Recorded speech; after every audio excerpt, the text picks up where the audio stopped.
Planet Dolan.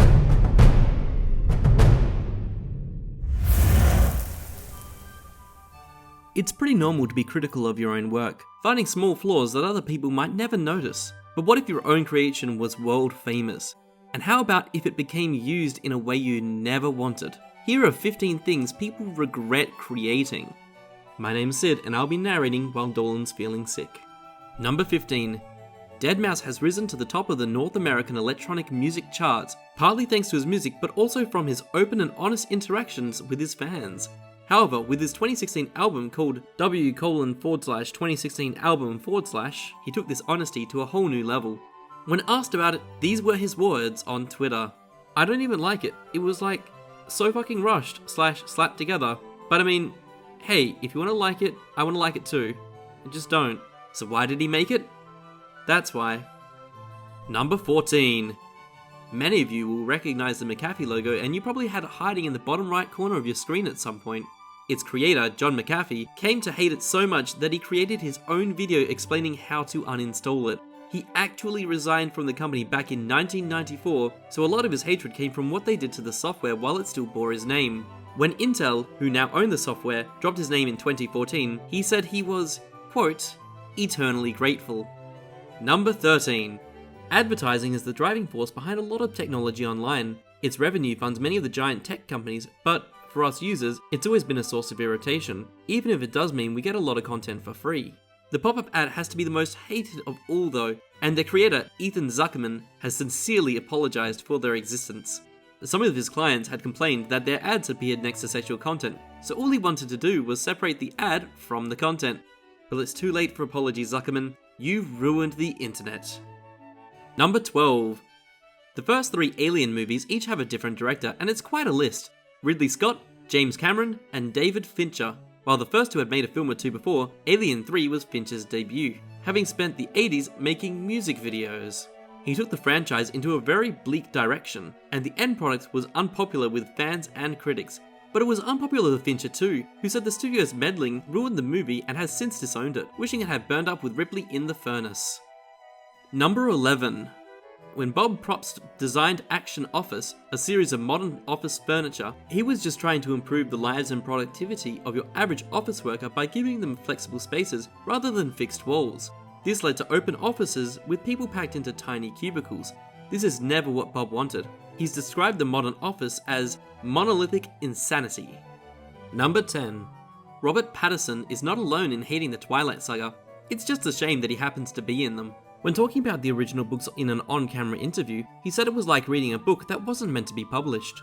And this was far from a one-off. He's regularly criticized his and Bella's characters. To sum it up, he said the most rewarding person he worked with for the whole movie were his face packs. Number 9. Winnie the Pooh is loved all over the world, but there are 3 people who were not its biggest fans. Writer A.A. Milne, artist E.H. Shepard, and Milne's real-life son, Christopher Robin. Milne produced a wide range of writings, from plays to non-fiction and articles in the classic British satire magazine Punch. But for him and Shepard, Winnie the Pooh may have been a massive success, but it seriously pigeonholed them, and they found it impossible to break away from it. Christopher Robin also resented being associated with a fictional version of himself for the rest of his life. Number 8. Franz Kafka had an enormous influence on literature, and Kafkaesque is commonly used to describe stories and situations where we are stuck in a nightmare of bureaucracy. But the Czech author burnt almost 90% of his work in his lifetime and asked a friend to do the same to everything left after he died. Even the work that did escape the flames, such as the Metamorphosis, was criticized by Kafka afterwards.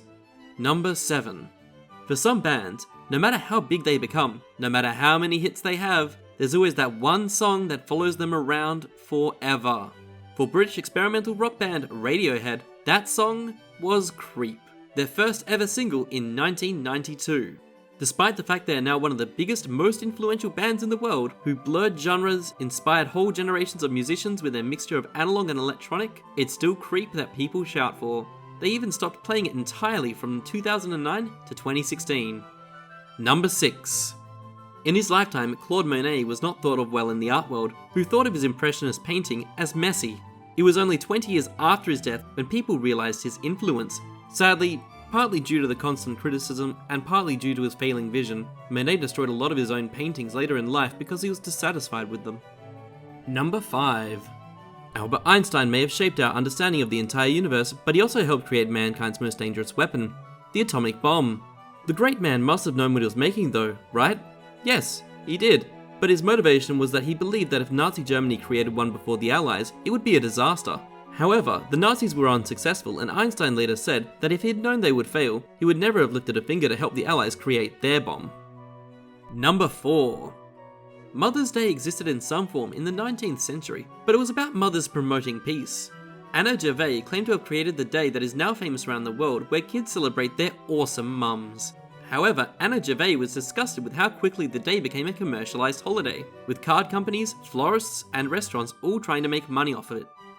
Number 3. Tony Fadell was vice president at Apple and helped create some of its most famous products. But now, after having left the company, he's saddened when he sees kids are so hooked on the screen and they go into some kind of withdrawal when you try to take them away. He wonders what it might have been like if he didn't help to promote something that might damage children in the long term. So for any kids watching, Tony is very sorry he made you a screen junkie. Number 2. When designing a video game with multiple playable characters, the key is in getting the balance right. If you're big and strong, you're normally slow. If you're good with a sniper rifle, you're probably not going to be much use with a sword. In Overwatch, Genji's double jump gives him a real ninja-like quality, but designer Jeff Goodman said it made him impossible to turn into a balanced character, and that they regret giving him the skill. Number 1. When Arthur Galston was experimenting with plant biology in 1940, he found a chemical that could make soybeans flower more rapidly, but if too much was used, it made the plant shed all its leaves. This, much to Galston's disgust, led to the development of Agent Orange. It was used a lot in the Vietnam War, sprayed from planes and helicopters so that leaves would fall off trees and destroy enemy cover. So what's something interesting you've created? Tell us all about it in the comments below and we'll pin our favourite to the top. That's all for now, thanks for sticking around till the end.